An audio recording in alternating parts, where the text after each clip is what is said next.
Hola, bienvenidos a la sala divergente número 96. La alquimia es una práctica protocientífica y filosófica que combina elementos de química, metalurgia, física, medicina, astrología, misticismo y arte. Hasta el siglo XVIII buscaba la transmutación de metales en oro, y la creación de la piedra filosofal, un elixir legendario capaz de otorgar vida eterna. La alquimia también fue precursora de la química moderna y sigue siendo de interés por sus aspectos místicos y esotéricos. Y hoy tenemos desde Almería a un licenciado en periodismo con 40 años de vida laboral en prensa escrita, ¿no? Durante los cuales fue director de 4 publicaciones a lo largo de 5 años y estuvo al cargo como redactor jefe otros tantos 5 años, ¿no? Pero sobre todo es periodista de temas alternativos de investigación. Muy buena, Liu Suria. ¿Qué tal estás? Muy bien, muchísimas gracias. Encantado de conocerte. Somos prácticamente vecinos. Sí. No estamos Y, muy lejos, ¿no? sí, y además con vistas al mismo mar. Compartimos hasta el mismo mar. Hasta el Mediterráneo. Claro. Bueno, pues como ya te he visto en algunos de tus programas en tu canal, como tienes un canal, y vi también un episodio tuyo con la persona que antes te comenté, digo, pues bueno, la alquimia sería interesante, ¿no? Entonces, bueno, te preguntaría cuándo y cómo te empezó a interesar el tema de la alquimia. ¿Sí? Bueno, antes de decirte eso, Ujú. quiero definir la alquimia. La alquimia, sobre todo, es el arte de transformarse uno mismo. Y la alquimia operativa, porque a muchas cosas se le llama alquimia espiritual, etcétera, o alquimia de arquetipos como Jung, Carl Gustav Jung, pero la alquimia operativa es la alquimia de laboratorio, la que es mayor o menor.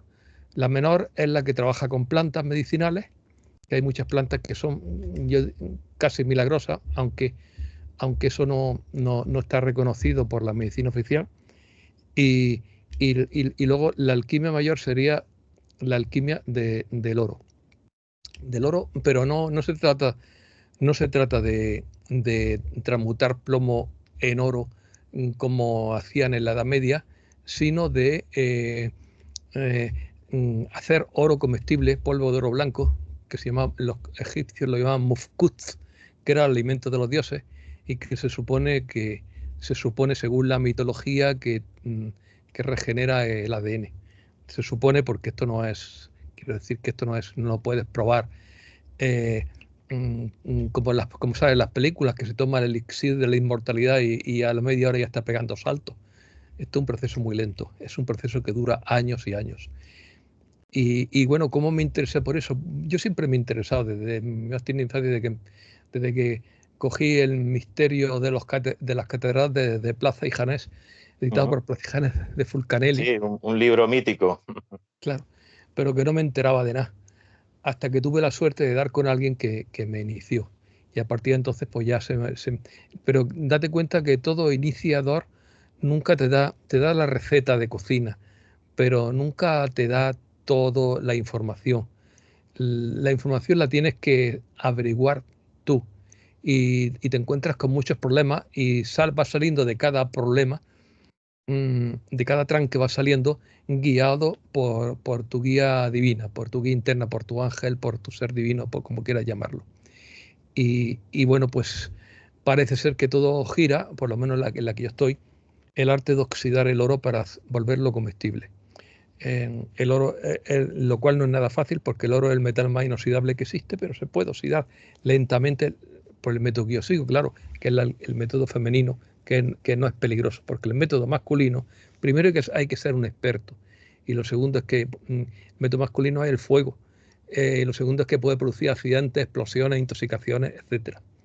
Entonces yo lo hago muy lentamente, es solamente disolver el oro en lo único que lo puede disolver, que es el agua regia, que no es ningún secreto, porque está en la Wikipedia, el agua regia, que es una mezcla de ácido nítrico y ácido clorhídrico.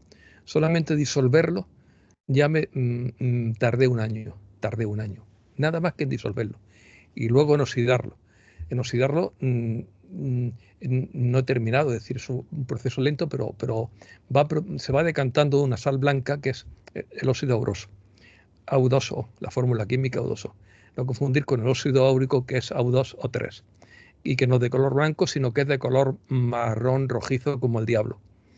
Entonces, al parecer, el auroso es el bueno, el polvo blanco del que hablaban los egipcios, el mufkuz, y el áurico, pues es el que utilizan los satanistas. Los satanistas. Y entonces la cuestión es conseguir no es la obra al rojo, sino la obra al blanco. Yo estoy en la obra al blanco, conseguir ese polvo blanco que no es otra cosa que óxido auroso. Nunca aunque el oro sea puro, porque hoy en día tenemos una serie de ventajas que antes no teníamos y también una serie de inconvenientes. Antiguamente los alquimistas como no era posible encontrar en el mercado oro puro, pues lo primero que tenían que purificarlo, y lo purificaban con la ayuda del antimonio. Hoy día ese problema no existe, puesto que los lingotitos de oro que se venden tienen una pureza del 99,99%, por lo cual es oro puro prácticamente, con lo cual no hay que purificarlo, lo que hay es que oxidarlo. Normalmente se oxida con agua oxigenada, no la agua oxigenada corriente que vende en los supermercados, sino con agua oxigenada por lo menos de 40 volúmenes, potente. También se podía oxidar con agua oxigenada corriente, normal de los botiquines, pero sería todavía más lento, porque es un proceso muy lento. Y tampoco se obtiene óxido auroso puro, se obtiene, está mezclado con bicarbonato, porque normalmente se utiliza también el bicarbonato para quitarle acidez, para que la oxidación se produzca de la manera adecuada, tiene que reducir la acidez. Me refiero a la acidez que procede del agua regia, del agua regia, de los ácidos del agua regia. Bueno, supongo que al principio, las primeras veces que te pusieras a hacer eso, ¿no? Serían muchas pruebas y errores, ¿no? Supongo. Totalmente, he aprendido por pruebas y errores, pero adquiero una experiencia que cualquiera que quiera hacer lo mismo que yo he hecho, pues le ahorraría muchísimo trabajo, porque a base de pruebas y errores he adquirido una serie de experiencia. Ya no puedo revelar los detalles, porque eso forma parte del secreto iniciático. He revelado la generalidad, pero es que hoy día ese polvo blanco, que antiguamente era un misterio, hoy día la ciencia nos permite tener un conocimiento claro de simplemente que es óxido auroso. Los egipcios no sabían que era óxido auroso, los egipcios era una cosa mágica, o sea que la ciencia también nos ayuda, y también la tecnología, ¿por qué no? Porque antes, para producir esto, es como empollar como una gallina clueca que empolla un huevo. Hay que mantener un calor constante. Y los antiguos alquimistas, para mantener un calor constante, tenían que contratar a un niño que les mantuviera unas ascuas las 24 horas del día, un calor suave como el de un brasero. Hoy día no hace falta eso, porque para eso están los calientabiberones. Claro, la ciencia avanza y la tecnología y todo lo que tenemos a mano, ¿no? Claro. Y Te iba a preguntar, también tenemos cosas que no tenían los antiguos, el medidor de pH. El medidor de pH, que también es sumamente práctico, porque esto, para que se produzca la reacción, tiene que tener un pH determinado, que lo mantengo en secreto de momento, que tengo que mantener en secreto. Y los antiguos no tenían un medidor de pH. O sea, que quiero decir que tenemos una serie de instrumentos y unos conocimientos que, aplicados al antiguo conocimiento, pues facilitan mucho las cosas. Nada más. Bueno, yo me imagino una sustancia física, pero no sé si es polvo, si es el líquido. ¿Cuál es el resultado final? ¿Cómo se puede observar, tocar? El polvo blanco, ¿cómo es? Pues es como una sal que se va decantando poquito a poco, igual que la salina se va decantando en las paredes del vaso de precipitado, y tú lo vas cogiendo. Cuando está seca, lo arrancas con una cuchara, la arrancas con una cuchara, la echas en un bote de plástico, para conservarla. Normalmente, si está un poco húmeda, le metes una bolsita de esta antihumedad para quitarle la poca humedad que tiene. Y luego el problema también es la dosificación, porque ya sabes tú que la clave de todo es la dosis. Esta sustancia se supone que cualquier sustancia puede ser beneficiosa, medicinal o tóxica, dependiendo de la dosis, dañina o tóxica. Claro. Entonces, pues, hay el tema de los metales. Mira, todos los metales en general, en su forma metálica, son difíciles de digerir. Por lo tanto, se supone, en teoría, cualquier metal sería muy fácil de digerir si tú lo oxidas. Mucha gente toma oro coloidal creyendo que eso le va a hacer algún efecto. Sí, algo le hará, pero no funciona, porque el oro coloidal lo que tiene son partículas metálicas, no está oxidado. ¿Y en el caso de la plata coloidal? La plata coloidal es diferente, sí funciona, porque la plata es fácil de oxidar por el cuerpo. Pero el oro, amigo mío, tiene tela para el cuerpo no lo puede oxidar. Y le da igual, el ácido clorhídrico del estómago lo deja igual, lo deja muerto de risa el ácido clorhídrico del estómago. Por lo tanto, la única manera de que el cuerpo lo vaya absorbiendo poquito a poco, porque tiene que ser poquito a poco, es en forma de óxido, no hay otra forma. Cuando digo poquito a poco, pues te pongo el ejemplo de, por ejemplo, el que quiere tomar hierro, pues hay unas pildoritas de quelato de hierro, si no mal no recuerdo, pero son diminutas. Quiere decir, para el hierro, para la anemia, porque te da más fuerza. También hay que tener cuidado con el hierro, porque el exceso de hierro puede ser perjudicial. Cualquier metal en exceso puede ser perjudicial. Entonces, pues ya has visto que esas pildoritas de quelato de hierro son diminutas. Pues el oro es lo mismo, el oro es diminuto. ¿Y cómo he averiguado que es diminuto? Pues no lo he visto en ningún libro. Lo he averiguado experimentalmente. Hay gente, como yo vi a alguien de internet que se tomó 2 gramos de óxido de oro durante varios días, y se le despertó la kundalini. A mí lo que me extraña es que no la hubiera palmado. No, que se despertara la kundalini. Una dosis tremenda, ¿no? Esos 2 gramos. Tremendo, eso es tremendo. Es tremendo. Con una décima de gramo, o sea, 0,1 gramos o 100 miligramos, como quieras llamarlo, al día, va que chuta. Porque es que además, para si algo aprendí yo porque antes de que existiera esto, había en ampollas de carácter homeopático, ampollas de cobre, oro y plata. Ampollas de cobre, oro y plata. Y yo me acuerdo que empecé a tomarla y me puse muy nervioso, claro. Y eso que no era oro, no era óxido de oro, pero me ponía nervioso. Eso es lección que enseña, pues que si te pasas con la dosis te pones nervioso, y además puedes coger hasta colitis. Y si tomas mucho, pues te pasa como le pasó a una condesa, la condesa de Montpellier, siglo XV, XVI, que murió intoxicada de oro alquímico. Quiso rejuvenecerse rápidamente. No es un proceso de llegar y besar el santo, no es como una aspirina que a la media hora ya no nota. Es un proceso que dura 10 años. El proceso de transformación dura 10 años si tienes éxito. Y si no tienes, además, el oro es, digamos, el más espiritual de todos los metales que existe. Si tú no tienes una actitud espiritual positiva, es decir, si tú quieres, no tienes una motivación pura, como llaman los budistas, tener una motivación pura, pero es que eso se aplica todo en la vida. Si tú no tienes una motivación pura, lo mismo que te salva te puede matar. O te puede volver un demonio incluso.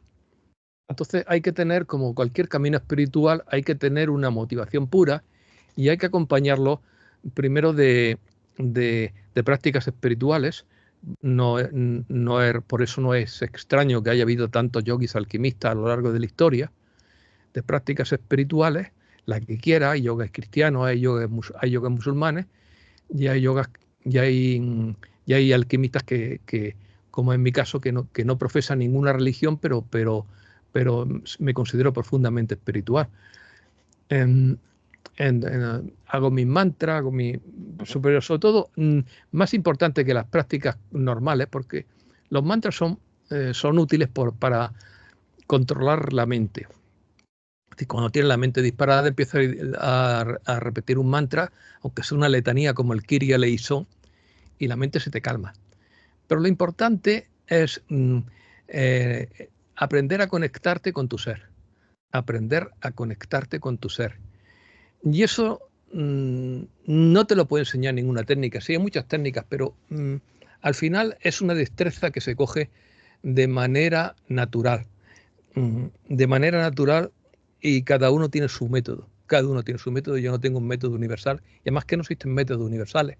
No puede haber dos Cristos ni dos Budas, porque cada uno tiene su propio camino. Por eso, cuando el famoso Tomás de Kempis escribió el libro La imitación de Cristo, yo me reía. Digo, imitación, imitamonos. No es un camino de imitamonos. Cada uno tiene que encontrar su propio camino, que es único y irrepetible. Y además tu propio camino tampoco le sirve a otro. Entonces nos pasamos toda la vida tratando de hacernos cristianos, budistas, espiritistas, lo que sea, chamanes, lo que sea. Pero es siempre que tú no sigues tu propio camino, estás siguiendo el camino de otro, eres nada. Tú eres alguien solamente cuando sigues tu propio camino original. ¿Qué te iba a preguntar? ¿La toma de ese oro alquímico que es a diario o hay intervalos de que puedes parar unos días? Yo lo tomo a diario una vez con la comida principal. Y además conviene siempre mezclarlo con... Hay un trío que es, ¿cómo se dice? Sinérgico, que es o cobre, oro y plata. Y también conviene al informarse de cuáles son los productos naturales ricos en estos tres elementos. Ya las algas tienen cobre, oro y plata, y el vegetal, y sorpréndete porque el vegetal más rico en oro que existe es el eucalipto. El eucalipto. Entonces, muy importante, la alquimia mayor siempre debe ir acompañada con la alquimia menor. Es muy importante tomar eucalipto todos los días. Yo al principio empecé a tomarlo en cápsulas de hojas de eucalipto, pero hasta que me di cuenta que era más fácil y quizás tenga más oro el simplemente tomar miel de eucalipto todos los días, la que venden en los supermercados. Tú fíjate si el eucalipto está relacionado con el oro, que en Australia, que es la tierra de los eucaliptos, los buscadores de oro se guían por la forma en que están los árboles para detectar las vetas. Los mineros se guían por la forma en que crecen los árboles de manera natural para detectar las vetas, porque el eucalipto busca las vetas de oro. Y es el árbol el más rico en oro de naturaleza. Y luego del mar hay más oro en las algas marinas hay más oro que en los vegetales terrestres. Y por ejemplo, el alga laminaria, esta alga que se pudre en las playas, porque tiene forma de lámina, que son laminitas alargadas. Se pudre en las playas, es muy rica en oro. En la laminaria, por ejemplo, y hay otras algas que son muy ricas en oro. Yo tomo la kelp, porque la kelp es la que mejor nos va a los que tenemos problemas de tiroides, porque es rica en yodo. El rica en yodo, y no es tan fuerte como el sargazo o el fucu, que lo toma la gente para adelgazar, pero es fuerte. El fucu y el sargazo es muy fuerte. A mí siempre me ha gustado más la kelp. Lo mismo que hay muchas cosas para el hígado, pero mi favorito es el cardo mariano, que es muy suave, porque el alcachofa es muy fuerte, hay cosas que son muy purgantes, muy fuertes. Yo siempre procuro tirarme por productos suaves. Y cuidarse la salud, cuidarse la dieta, y va todo junto, no es una sola cosa, no es simplemente tomar óxido de oro, sino que hay que tomar una serie de plantas.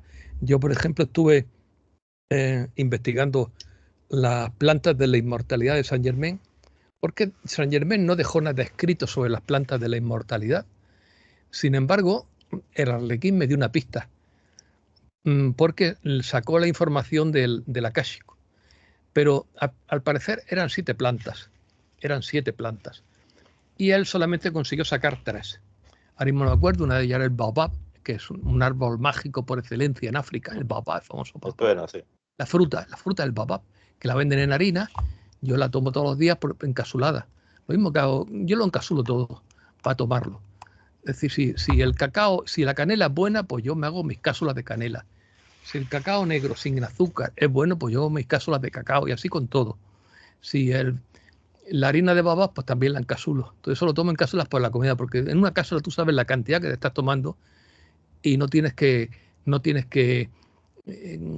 comer todos los Claro. días esa comida. ¿Y qué te iba a preguntar?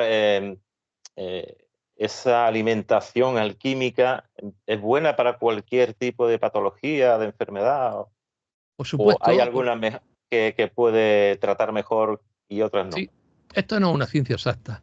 El Ujú. tema de la medicina natural no es una ciencia exacta. Yo hablo de ello porque tuve una arboristería y porque también soy técnico en dietética y nutrición, soy herborista, pero es un título que me saqué por compromiso, porque los conocimientos que me dieron yo ya lo sabía y además me dieron la máxima nota, que yo ya tenía todos esos conocimientos.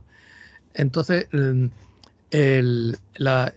cada persona debe estar siempre experimentando y encontrar lo que le va mejor, lo que le va peor. Hay personas que tienen el páncreas más delicado, otras tienen el hígado delicado. Por ejemplo, las personas que tienen el páncreas delicado, que tienen tendencia a la diabetes, pues, la canela es una de las cosas primeras que recomendaría. Las personas que tienen el hígado delicado, pues el cardo mariano, y así. No son cosas que te... Estoy poniendo ejemplos porque el tema es más complejo. No son cosas que te van a garantizar unos resultados, pero mal no te va a hacer. Eso es lo bueno de la medicina natural. Te puede ayudar y además, como son cosas suaves, no te hace ningún daño. Además, se pueden mezclar las plantas. No pasa como con los productos químicos de botica, que unos son incompatibles con otros. Las plantas generalmente son amigables, son amigables entre ellas. Y hay una planta, por ejemplo, podría hablar de plantas muchísimas, sirve para todo, que es la salvia. Yo tomo salvia todos los días, salvia. Pero te podía hablar así. Esta afición me la metió Sánchez Dragó, Fernando Sánchez Dragó, porque él se creó su cóctel de inmortalidad. Lo que pasa es que para que funcione el cóctel de inmortalidad hay que Pero él tener... tenía muchísimos productos, ¿no? Sí, Según escribió, me acuerdo yo. exactamente. Pero para que funcione eso hay que ser virtuoso. Y era bastante golfo. No era virtuoso. Para que funcione Era hay que ser virtuoso. catarrillo, ¿no? Sí, hay que ser virtuoso. La falta de virtud conduce a la locura o a la muerte. Eso dicen los sabios. Si tú coges un camino espiritual sin virtud, te conduce a la locura o a la muerte.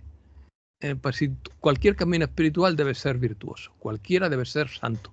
Si no hay santidad, no funciona el camino. Entonces, pues, Claro. él tenía 70, 80 productos y yo humildemente lo he superado. Yo llegué a tomarme, lo que pasa es que todo esto cuesta muchísimo dinero, porque todo en cápsulas. Pues imagínate, el negocio de Amazon, de eBay, de todos los... Sí, yo imagino. Cuesta mucho dinero, pero yo Claro, llegué a claro. tomar hasta 150 cápsulas diarias de productos Dios. naturales. Cuidado, Sí. no podía mantenerlo. Al final he tenido que hacer una selección, Ujú. lo que es más importante, lo que es menos importante. Pero al principio, esto es bueno, ¿vale? Esto es bueno. Digo, alguna cosa funcionará. Yo no sé lo que va a funcionar. Alguna cosa funcionará. Claro, de eso se trata, ¿no? De Sí, tratar, de probar, de ir tanteando poquito a exacto. poco, informarse lo que se pueda. El Y ginseng también es muy bueno tomarlo diariamente porque el ginseng se considera una hierba de inmortalidad. El reishi también se considera el hongo de la inmortalidad. Pero hay otra hierba que la gente no conoce, que es la hierba de los inmortales chinos, que es el yagulán. Yaculán. Sí. Y hay muchas más. ¿Qué te iba a decir? Y nosotros en Andalucía, pues Ujú. tenemos nuestra hierba de la inmortalidad, que es el olivo. Esta planta de El inmortalidad es el olivo, olivo. claro. Muy bueno Era para la una, tensión, por ejemplo, ¿no?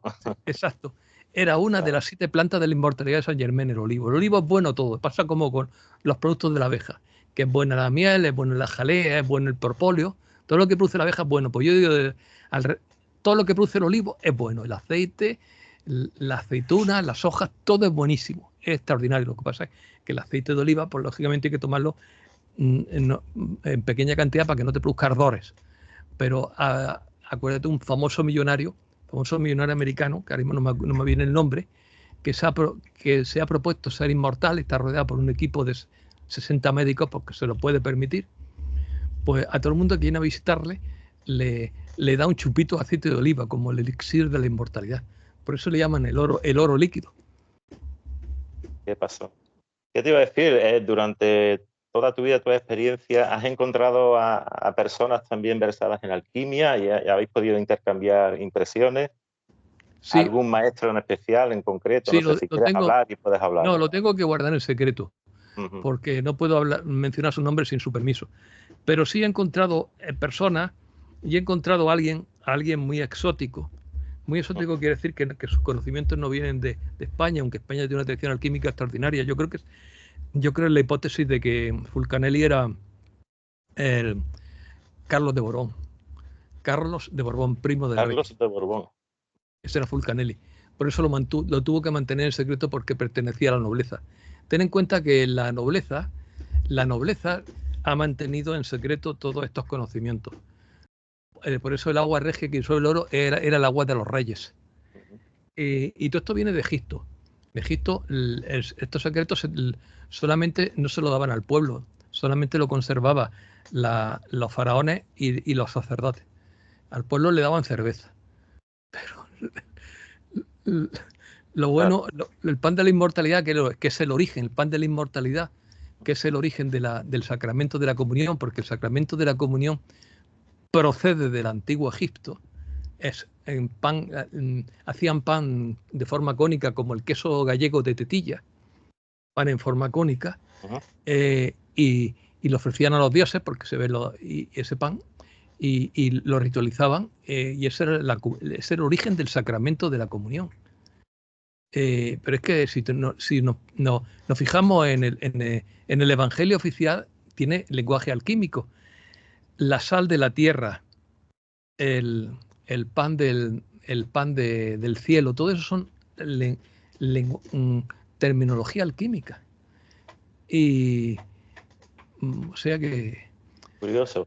Yo recuerdo, cuando era niño, ¿no? En los años 70, un programa de televisión de José María Íñigo, creo que fue, y apareció un alquimista y había unos cuantos expertos pendientes a ver si obtenía oro. ¿Qué opinas de eso? Sí, funcionó, obtuvo oro, ¿no? Pero ese tío no era alquimista. Ese tío es que un alquimista, no sé si fue Fulcanelli o fue otro, le dio el polvo de proyección que permitía hacer esos espectáculos públicos, pero cuando se le acabó el polvo de proyección, dejó de... Se acabó la fiesta, ¿no?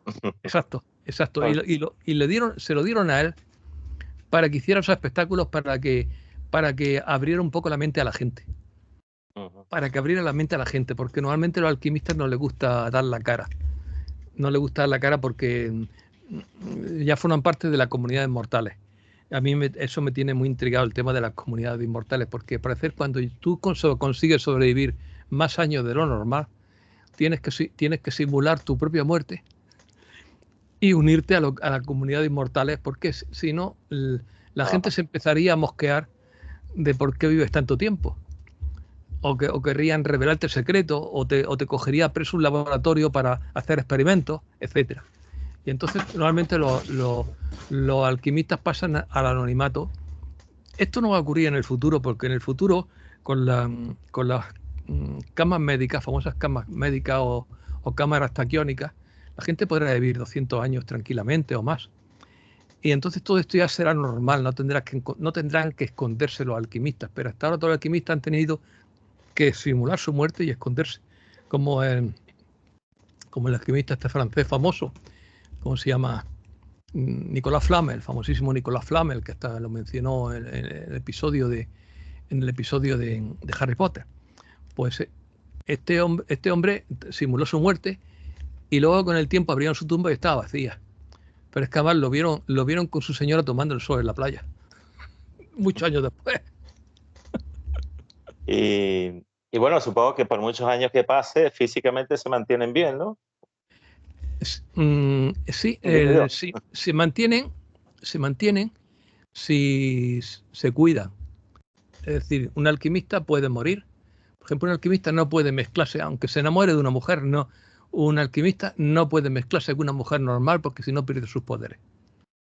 y tiene que Tendría mantener... que buscar o una mujer también interesada en alquimia, ¿no? Por ejemplo. Normalmente todos los alquimistas son célibes, porque una de las cosas que produce la transformación del cuerpo es el despertar de la Kundalini, por lo tanto ya no tiene necesidades sexuales. Son célibes o viven con su alma gemela, pero sin sexo físico, porque ya no lo necesita. Entonces, y además tampoco el cuerpo que tienen, que desarrollan, no es un cuerpo exactamente físico. Es un cuerpo ascendido, por llamarlo de alguna manera. Como el cuerpo de Jesús resucitado. El cuerpo de Jesús resucitado aparecía y desaparecía cuando le daba la gana, pero también tenía el poder de transformarse. El poder de transformarse, es decir, podía disfrazarse de vieja o de niño cuando quería. O sea, era metamorfo. Y, por ejemplo, te voy a contar el caso de un monje budista de Birmania, de Myanmar, que tiene 1000 años. Y cuando cumplió los 1000 años, sus discípulos quisieron llevárselo. Él vivía en una cueva. Sus discípulos quisieron llevárselo en un coche para presentarlo en público. Y lo metieron en el coche y desapareció misteriosamente y volvió a aparecer en la cueva. Vaya. Lógicamente ese cuerpo no era físico. Pero es que además ya ha habido monjes, ya hubo monjes que tuvieron problemas con los militares. Cuando los militares de Birmania se sublevaron, cogieron a monjes centenarios, porque los consideraban brujos o los consideraban, yo qué sé, los militares, y incluso algunos los torturaron o los dejaron en ayunas, y los monjes se reían. Cuando los torturaban no sentían dolor. Y al final los militares se asustaron y lo respetaron. Y ahora mismo los militares respetan mucho. De Birmania respetan mucho. Los mismos militares se asustaron de ver los poderes y los veneraron. Ya los veneran hasta los militares. Pero es que en Birmania te encuentras a monjes que están sentados meditando en una olla de aceite hirviendo sin quemarse. Y además se ve en vídeo perfectamente. Y se ve cómo la gente coge con recipiente, el aceite hirviendo con recipiente y un palo, claro, porque eso quema. El aceite hirviendo porque lo consideran bendito, porque está adentro un santo monje meditando. Claro. Y monjes que se someten a fuego, que se incineran y no se queman. Entonces, esa sería, perdona, una zona del mundo donde más impera la alquimia, digamos, ¿no? Sí, un tipo de alquimia budista, pero que eso, los monjes en el aceite hirviendo y los monjes que de vez en cuando se someten a un ritual de iniciación donde los meten como en algo parecido a un horno de ladrillos y lo incineran y sale tan fresco. Pero es que eso explica el por qué en la historia del cristianismo y hasta en la Biblia hay mártires cristianos que no les afectaba el fuego, que los metían en un horno y salían tan campantes, o los metían en aceite hirviendo y salían tan campantes. Curiosísimo, claro. ¿Y qué te iba a decir? Hemos hablado de alquimistas. ¿Mujeres alquimistas famosas? Pues las más famosas. ¿Ha habido? ¿Las hay? ¿O cómo va? La más famosa de todas las mujeres alquimistas, porque la tradición alquímica occidental procede de Alejandría. Hay alquimia en todas las civilizaciones, pero la tradición nuestra procede de Alejandría. Y la más famosa era María la Judía. Fue la que inventó el baño María. El baño María. La conozco personalmente porque la persona que está reencarnada como ella, no puedo decir quién es, pues la conozco personalmente, una gran amiga mía. Es una gran amiga mía. Yo tengo mucha relación con la de la Biblioteca Alejandría. Yo toda la vida he sido un ratón de biblioteca. No he sido, ni como periodista, he sido toda la vida un plumilla. Es decir, que enamorado de los libros, para mí el cielo es una biblioteca. Por eso me llamaban el ratón de biblioteca. Y tengo una veneración especial por la Biblioteca Alejandría. Por eso no puedo... Me pasa con la Guerra Civil Española. Yo cada vez que veo un documental de la Guerra Civil Española me salen las lágrimas porque lo tengo cargado emocionalmente, el tema. Por lo mismo pasa con la quema de la Biblioteca Alejandría. Es algo que me duele tanto que prefiero no verlo porque yo viví aquello. Yo estoy relacionado con la Biblioteca Alejandría y la amaba profundamente, como toda la vida amaba los libros. Yo de niño quería ser bibliotecario porque toda la vida amaba los libros. pero también estoy relacionado con el primer faraón egipcio, que fue el general Ptolomeo I, el antepasado de Cleopatra.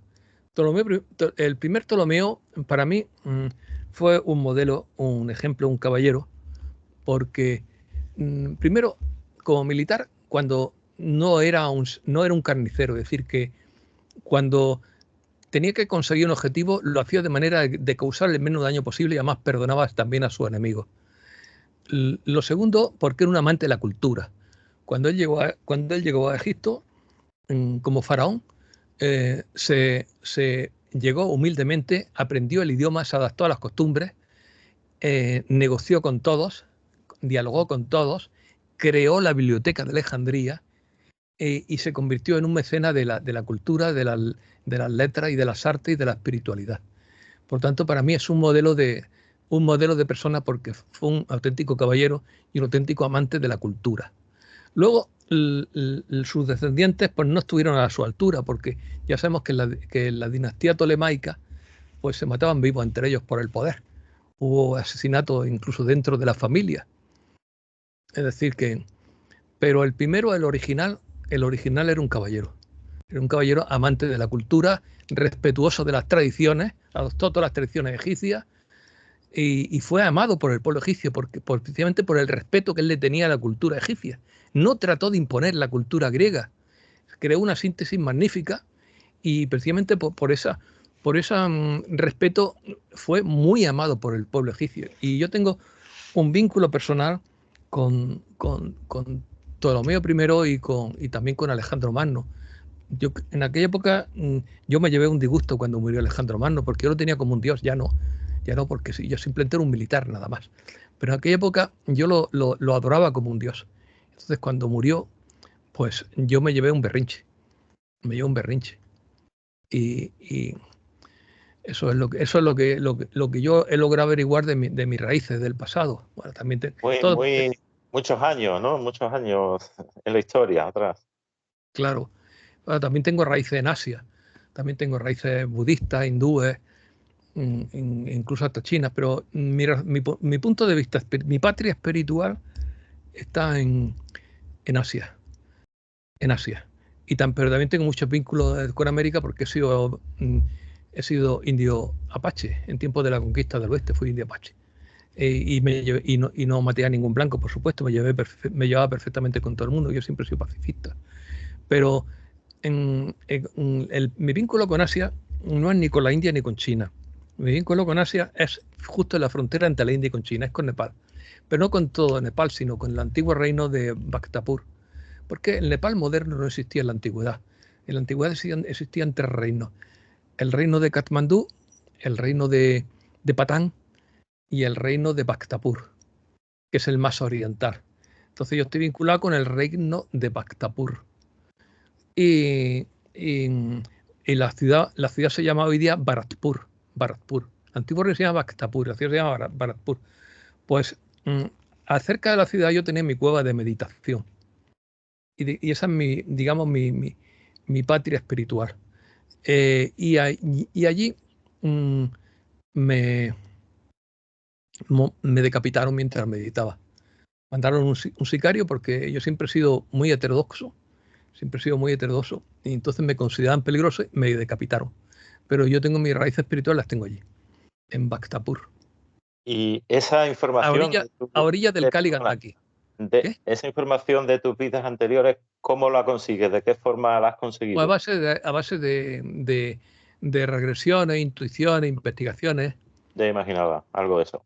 Sí. Y también alguien me ha soplado una pista y luego la he investigado y resulta que esa pista era correcta. Y bueno, pues. También me pasa como a muchos de las semillas estelares actuales que tuvieron relación con Jesús, pero no tuve relación con Jesús adulto. Yo tuve relación con el niño Jesús. Yo era uno de los sacerdotes que estaba en el templo cuando el niño Jesús se perdió en el templo. Eso es lo que logré averiguar. Y a eso lo tengo muy cargado, porque moría al poco tiempo. Si no tengo relación con Jesús adulto, sino con el niño Jesús. Para mí Jesús era un yogi, un maestro extraordinario, pero un yogi, porque está muy influido por toda la mística oriental. Lo mismo que los esenios, están muy influidos por el budismo, los esenios. Liu, ¿y cómo ves la situación actual de la alquimia? ¿El interés de la gente? ¿Aprenden más a través de Internet o hay grupos, digamos, discretos, secretos? ¿Cómo se mueve ¿Cómo crees tú que va? Hay mucha gente, pero todos tienen mucho miedo, están en el anonimato, tienen mucho miedo porque para los sombreros negros o a los hombres de negro, siempre hay gente que los persigue.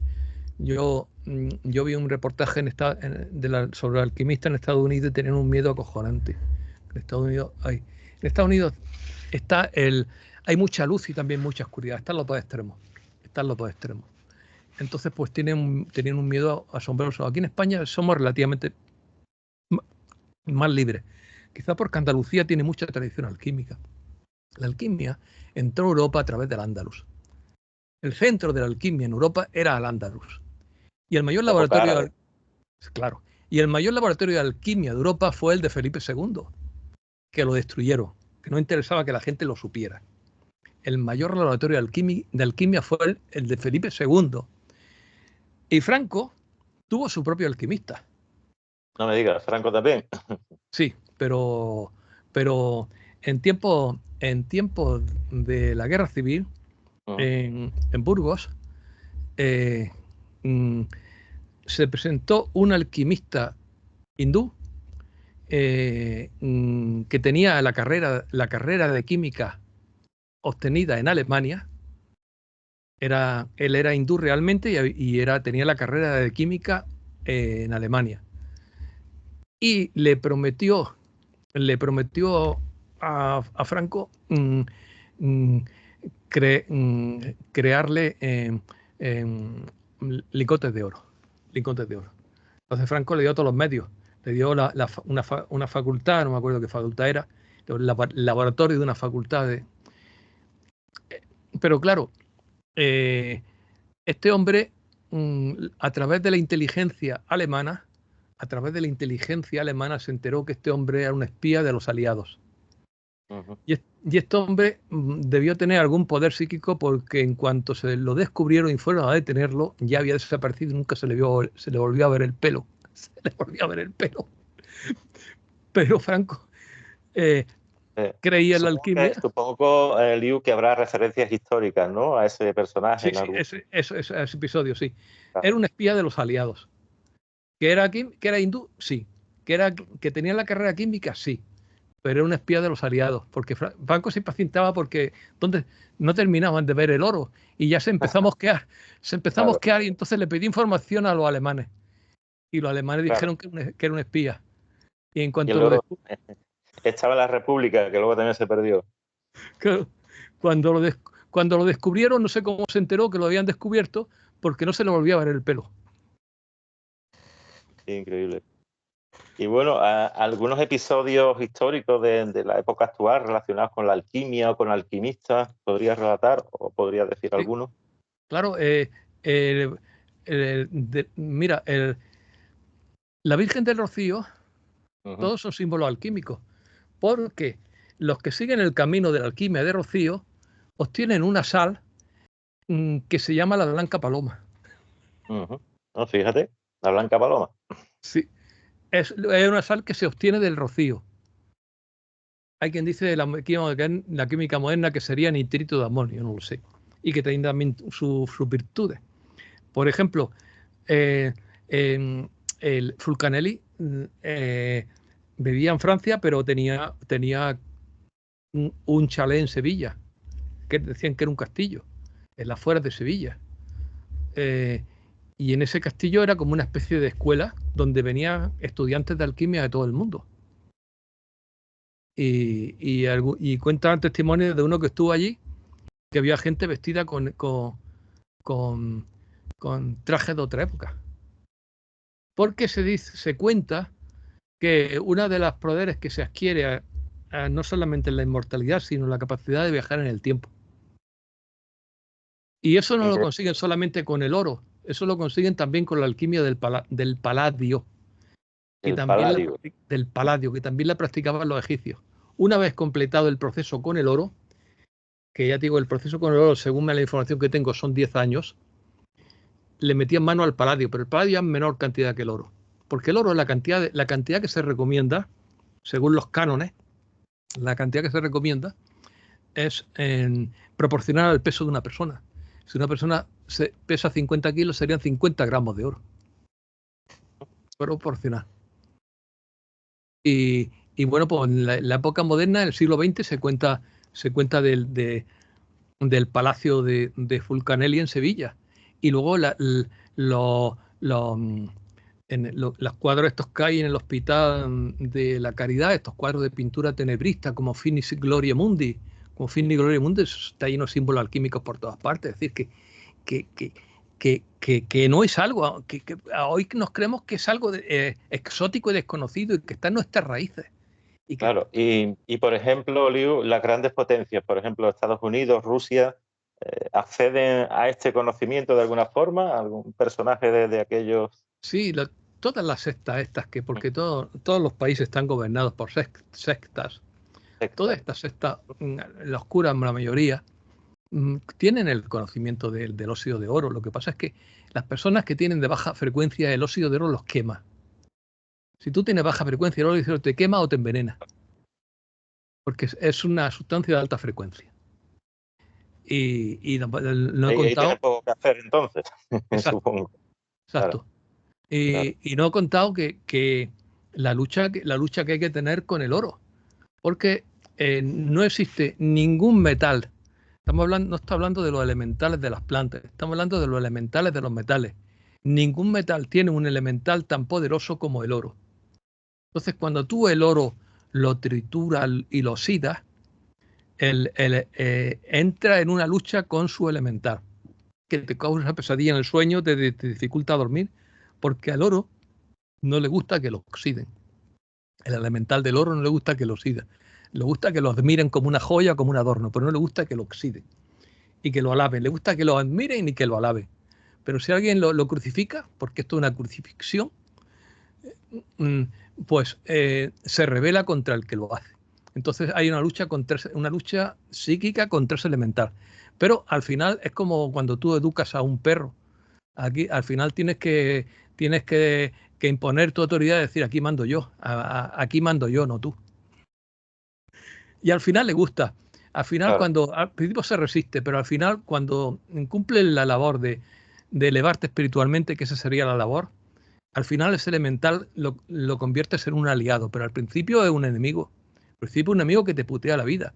Por eso se pasa por una noche oscura, porque te putea la vida ese elemental. Entiendo. Y bueno, Liu, al principio que comentamos antes de empezar el programa, ¿en qué estás ahora? ¿Qué es lo que te preocupa por tu seguridad? Si quieres hablar un poquito de ello, no sé.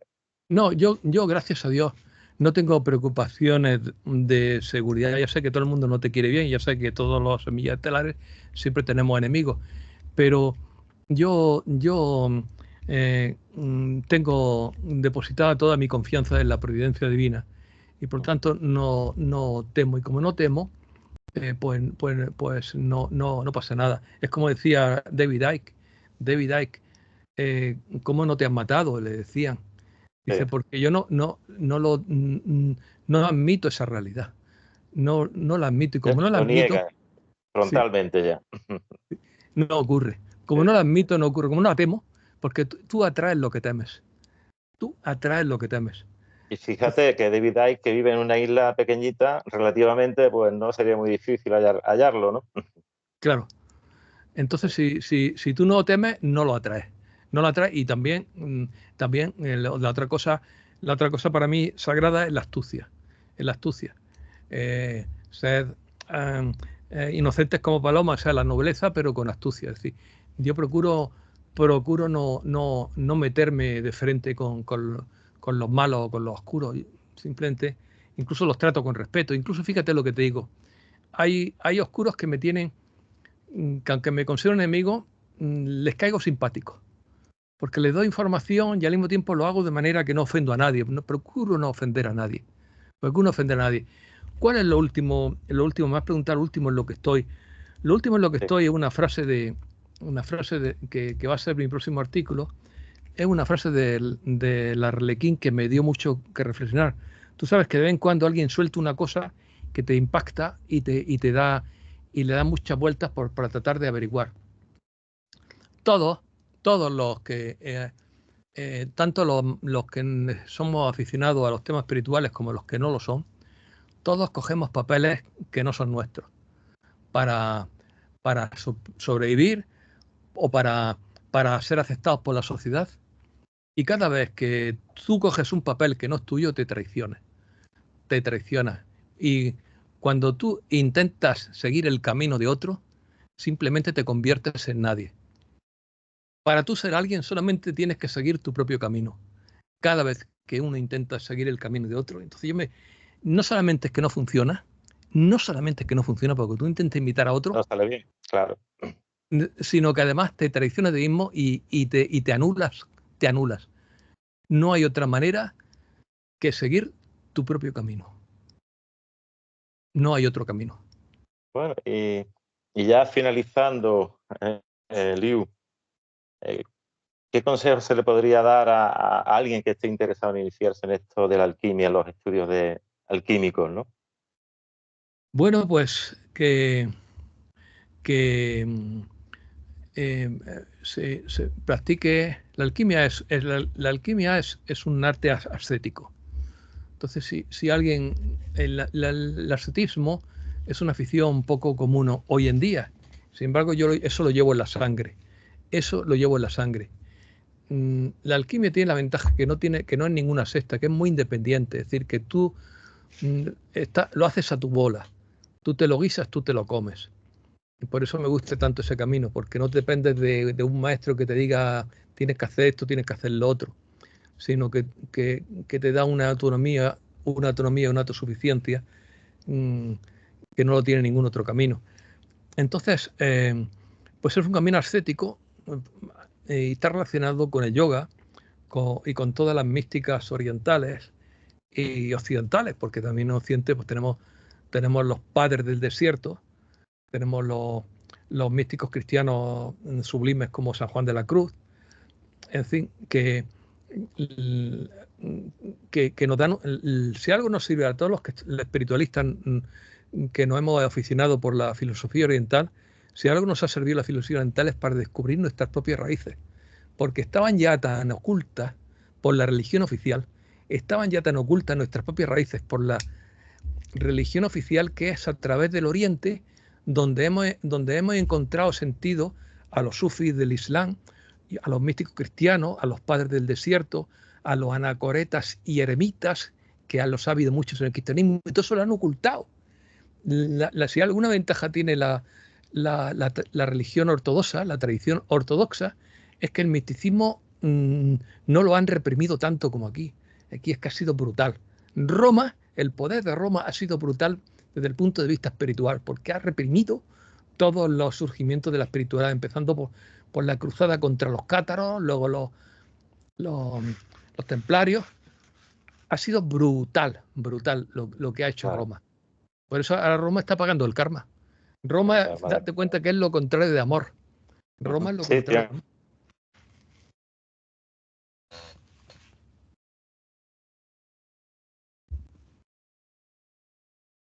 Se ha cortado. Vale, se ha cortado, sí, perdón. ¿A alguien no le ha gustado lo que no, es una llamada que tenía que me reclama.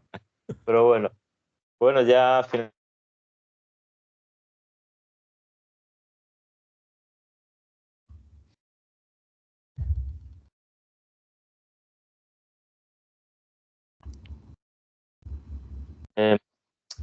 perdona. ¿Qué te iba a decir? Si alguien quiere ponerse en contacto contigo, ¿cómo podría hacer, Liu? Pues que me escriba a mi correo electrónico. Yo no prometo contestarlos todos porque estoy saturado de trabajo, ni contestarlos inmediatamente porque estoy saturado de trabajo. Y tú has sido testigo de cómo se me olvidan las cosas, debido a que hoy ya llevo un retraso acojonante hoy de mi trabajo. Entonces, pues pueden escribirme a liusuri@gmail.com, sencillamente. Date cuenta que el nombre de Miski Liusuria no es mi nombre espiritual, es un seudónimo. Yo creía que era mi nombre espiritual. Resulta que mi nombre original, como que no es ningún secreto, es Guillermo Herrera. Por cierto, mi abuelo Guillermo se llamaba Guillermo Herrera y era natural de Vélez, Málaga, de la Axarquía. Era natural de Vélez, Málaga. O sea Sí. que entonces mi abuelo se hizo millonario, fue un hombre de éxito, y amigo personal de Alfonso XIII. Pero se creó un karma negativo, porque estuvo metido en negocios en la guerra de Marruecos y en la Primera Guerra Mundial, también en la Segunda, o la Segunda Guerra Mundial. Y en negocios de químicos, para armas químicas. Entonces, eso creó un karma negativo para la familia. Entonces a mí el nombre Guillermo Herrera estaba gafado. Claro, Estaba y gafado. ya esto se entiende perfectamente, ¿no? Entonces una vidente argentina me ayudó y me dijo, cámbiate de nombre y coge el nombre Miski Liusuria, que es un nombre universal, porque Miski viene del quechua, Liu del chino y Suria del sánscrito. Entonces coge ese nombre y ya verás que con ese nombre triunfarás, me dijo la vidente. Con ese nombre triunfarás. Entonces yo cogí ese nombre, pero recientemente he descubierto que no es mi nombre original, no es el nombre de mi ser. El nombre de mi ser no, tampoco es ningún secreto, es Látirus. Látiro, que significa guisante. Ajá. También significa pluma de ángel. Entonces, ese es mi verdadero nombre, el nombre de mi ser. Mi profesión, digamos, a nivel cósmico, no es periodista, aunque yo he sido escritor en varias vidas e incluso escritor famoso. Incluso escritor famoso que está en los libros de literatura, los manuales de literatura. Pero tiene que ver, mi oficio cósmico tiene que ver con genetista, pero soy muy simple en materia de la medicina, sobre todo la medicina natural.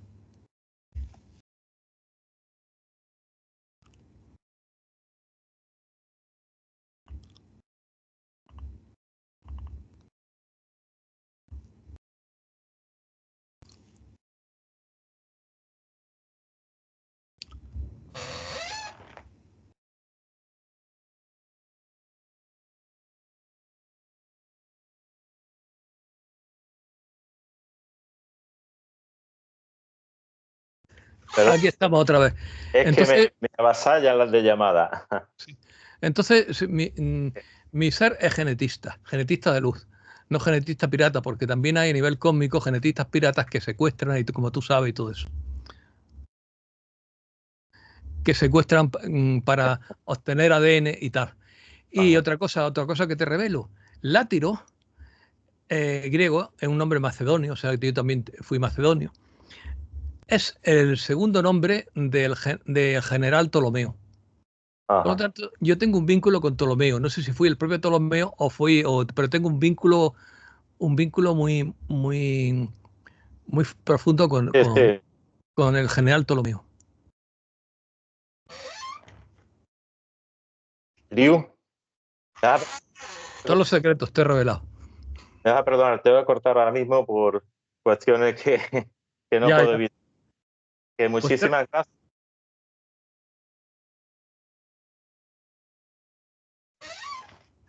Vamos a ver. Que muchísimas gracias por haber accedido a la invitación y hasta pronto, amigo.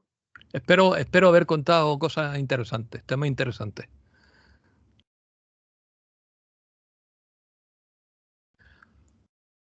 Seguro pues nada. que sí. Chao. ¿Te ha gustado? ¿Te ha gustado? Por supuesto. Bueno, pues un abrazo. Un abrazo. Hay una escuela en Andalucía en Málaga, ¿sabes?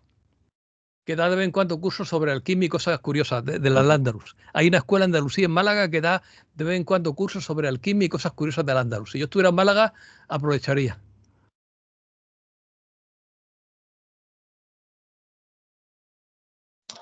Tomamos nota. Gracias, Liu. Igualmente.